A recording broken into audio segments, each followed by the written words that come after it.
हर साल यहाँ पर 1 फरवरी को होने वाला मेला में न केवल झारखंड से बल्कि ओडिशा, असम, छत्तीसगढ़, बिहार और पश्चिम बंगाल जैसे अन्य राज्यों से भी लोग यहाँ आते हैं।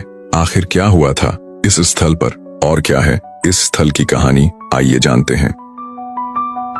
इस स्थल की कहानी 10 मई 1957 के सिपाही विद्रोह से शुरू होती है, जब उत्तर प्रदेश के मेरठ में विद्रोह भड़का और जल्द ही दिल्ली, कानपुर, झांसी, इलाहाबाद, लखनऊ और अन्य हिस्सों में फैलते हुए जुलाई-अगस्त तक छोटा नागपुर क्षेत्र तक पहुंची, जहां आदिवासी समूह पहले से ही ब्रिटिश शोषण के खिलाफ असंतुष्ट था।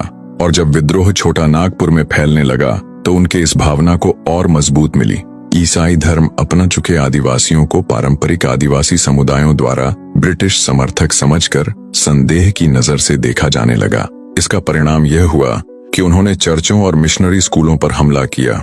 रांची के गौसनर चर्च के संपत्ति की लूटपाट की गई तथा वेदी पर रखे हुए वस्तुओं को भी तोड़फोड़ की गई और चर्च को तोप से उड़ाने की कोशिश की गई, लेकिन उसकी मजबूत संरचना के कारण चर्च खड़ी रही। चर्च आवासीय स्कूल में पढ़ने वाले या पहला बपतिस्मा प्राप्त किए हुए 120 से अधिक मसीही भाई बहनों को जब पता चला कि विद्रोही उनके तरफ बढ़ रहे हैं तो वे अपनी जान बचाकर रांची से पश्चिम के जंगल पहाड़ की ओर भागे।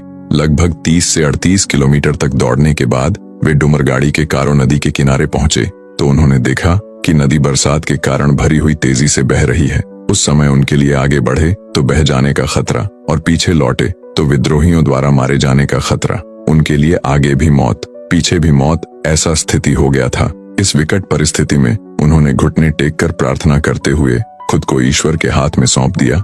इस परिस्थिति में कुछ ऐसा होगा उनमें से किसी ने सोचा नहीं होगा। एक बड़ा सा पेड़ गिरा और उनके लिए नदी पार करने के लिए पुल जैसा एक ढांचा तैयार हो गया और वे उस पेड़ के सहारे नदी पार किए।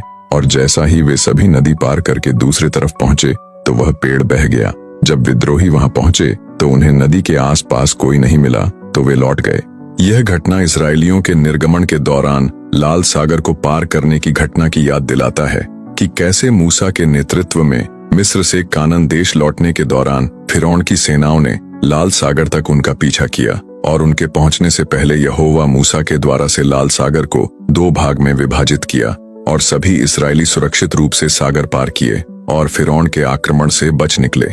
लेकिन जैसा कि इस्राएलियों ने कनान देश पहुंचने से पहले यहोवा के प्रेम और चमत्कार को जब तक पूरी तरह से नहीं पहचाना तब तक 40 वर्षों तक उन्हें रेगिस्तान में भटकाया, वैसा ही कुछ इन मसीह लोगों के साथ भी हुआ। नदी पार करने के बाद जल्द ही उनको एहसास हुआ कि वे चारों ओर से जलधारा से घिरे हुए हैं। थकान और भूख मिटाने के लिए टापू के कांद मूल साग पात पत्तियां खाकर जीवित रहने का प्रयास किया। इसी बीच ईश्वर ने उनकी सहायता के लिए पड़ोसी गांव डुमरगढ़ की पोलिना तोप्पो और लतरातू की हन्ना लकड़ा को उनके सहायता के लिए प्रेरित किया। उन्होंने लंबी बांस की लकड़ी के सहारे भोजन और पानी इन शरणार्थियों तक पहुंचाया। यह सहायता लगभग 6 सप्ताह यानी लगभग 40 से 42 दिनों तक जारी रही। 6 सप्ताह चारों ओर बाढ़ की पानी से घिरा, जानवरों एवं सांप बिच्छुओं से भरा टापू, बरसात के मौसम में छत विहीन अस्तित्व, घनघोर रात्रि में ना दिया ना बत्ती, ऐसी कठिन परिस्थितियों में ईश्वर ने उनको बचाए रखा। इस टापू में रहने के दौरान उन्होंने ईश्वर की दया, प्रेम, चमत्कार और अनुग्रह को बड़े नजदीक से देखा और अनुभव किया और जाना कि ईश्वर हमेशा अपने विश्वासियों की रक्षा करते हैं। और इस महत्वपूर्ण घटना और परमेश्वर के याद में उन्होंने पत्थरों की वेदियाएं बनाई और ईश्वर के समीप इकट्ठे होकर ईश्वर की आराधना और धन्यवाद किए। और जब विद्रोह शांत हुआ तो वे वापस लौटे। वेदियों के बारे में ऐसा कहा जाता है कि उन्होंने 3 वेदियां बनाई थीं, लेकिन वर्तमान में केवल 2 ही अस्तित्व में है। तीसरी वेदी उस टापू पर थी जहां वे 6 सप्ताह तक रहे थे। जो समय के साथ वह टापू और वेदी नष्ट हो गई, लेकिन उसे एक नया रूप देने की कोशिश की गई है। जो आप स्टेज देख रहे हैं वही तीसरी वेदी है। आज यह स्थान ईश्वर के चमत्कारों का साक्षी माना जाता है। हर साल 1 फरवरी को यहाँ एक बड़ा मेला लगता है जहाँ झारखंड सहित अन्य राज्यों से भी लोग आते हैं। वे यहाँ आकर ईश्वर की महिमा का अनुभव करते हैं और इस ऐतिहासिक घटना को याद करते हैं। इस प्रकार क्रिस्तान डेरा केवल एक स्थल नहीं बल्कि विश्वास, साहस और ईश्वरीय चमत्कार की जीवंत गवाही है। अब आइए एक सवाल के जवाब जान लेते हैं जो इस वीडियो को देखने के बाद आपके मन में आया होगा, घटना तो जुलाई अगस्त में हुई थी, लेकिन मेला 1 फरवरी को क्यों मनाया जाता है?